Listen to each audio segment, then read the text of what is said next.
Good morning, gamers. Welcome back. I am the AMDM lead. This is my cup of coffee, and you're watching Phantom Games. Damn, that big good spot for an intro.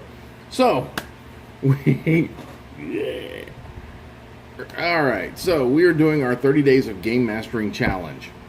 This was originally presented by triplecrit.com, and they broke it up into 3 sections. My beard's a little wild today. Alright. So the first section was preparation. The second section was at the table. And the third section, which we are currently in, is meta, which I believe deals with everything outside of the actual game itself. So we are on day 23. I uploaded day 22 late last night. Well, not late, but later than normal. So they really didn't have a lot to talk about on it. It's been a while guessing, but anyway. Anyway, we're on day 23 now. Day 23, and I need more coffee. So, without further ado,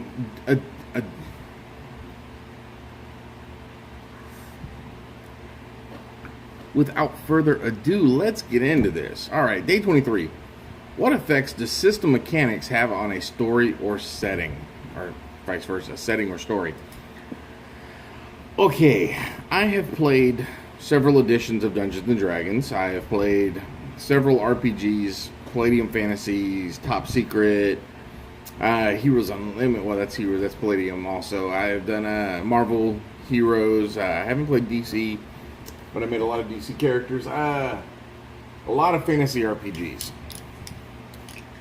And a lot of sci-fi RPGs and a lot of modern fantasy, and I feel that, and I've probably said this before, certain game systems to me are designed for the genre they're in. I have tried playing, I have played with different video game systems, with different rule systems, with different settings, and I do not enjoy it as much.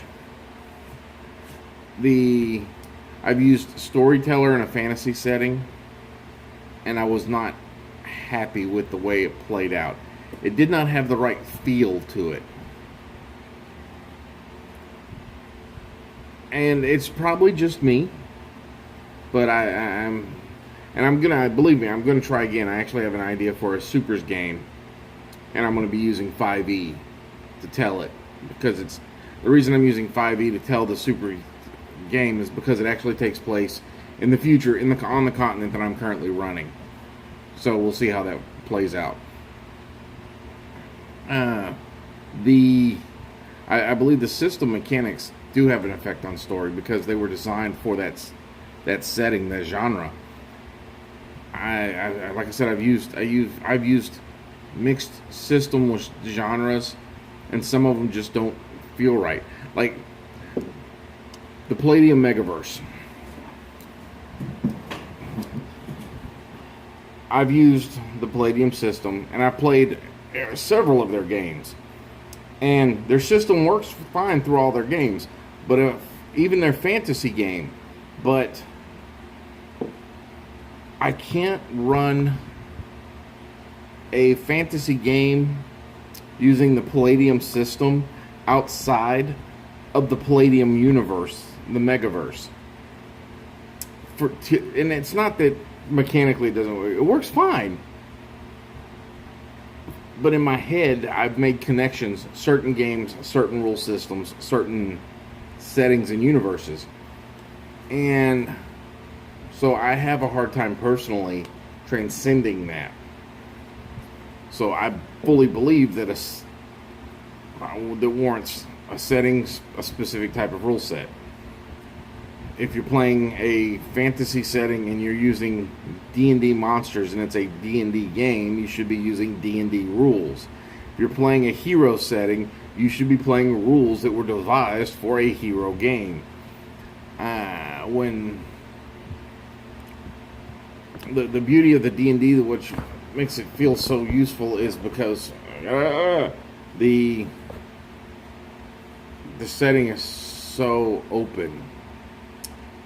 It's hard to explain. I just do not think playing a Cyberpunk game with 5e rules would just not feel right to me. Playing a Shadowrun game with 5e rules, I'm gonna try something like it, but I don't think it's just playing a straight up Shadowrun game using 5e rules will not work. Hands down. I do not think you could manipulate the 5e rules enough to feel like a Shadowrun game. And vice versa. There's no way I could pull a Shadowrun game using Shadowrun in a fantasy medieval setting.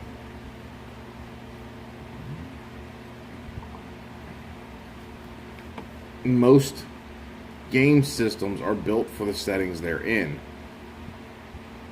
I've even tried to use if I'm running a modern game, which I am going to be running one eventually, I'm going to try to use the 5e rules, but there's something in the back of my head that's saying, nope, this isn't working. And I haven't even done it yet. So, for me, system mechanics totally affect the setting. They're intricately linked.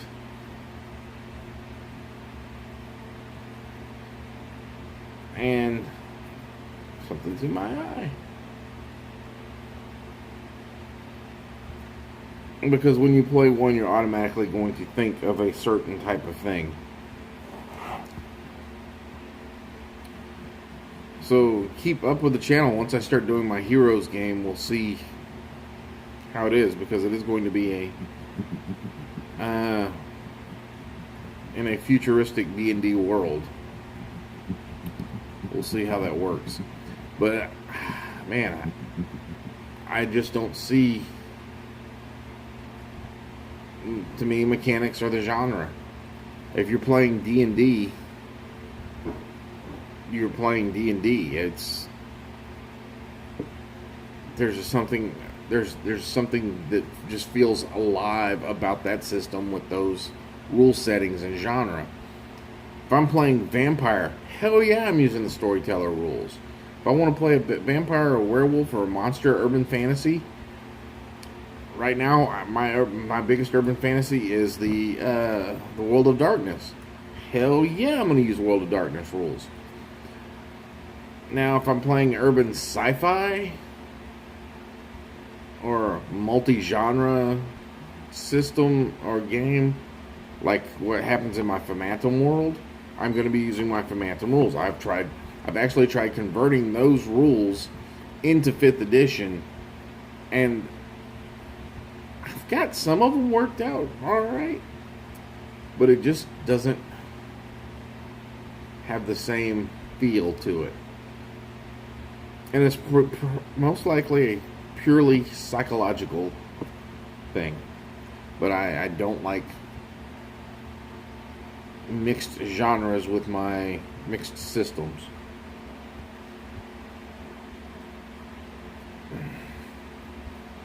Don't put your Star Wars in my Star Trek universe.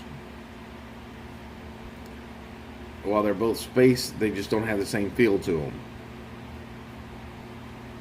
Because one's a fantasy and one's sci-fantasy and the other one's sci-fi. They just won't have the same feel to them.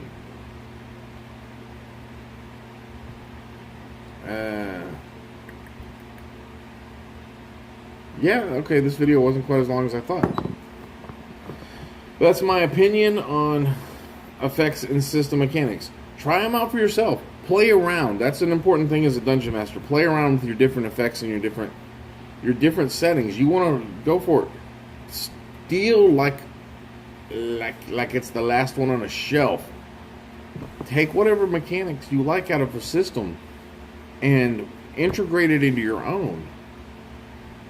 I have pulled some stuff from games that I've used years ago, different systems, and because it works well. But to me, On the whole, D&D mechanics go well with D&D. Palladium mechanics go well with Palladium. Cyberpunk command, I mean, that's because that was the world that those mechanics were built on, and that's the one they work the best in.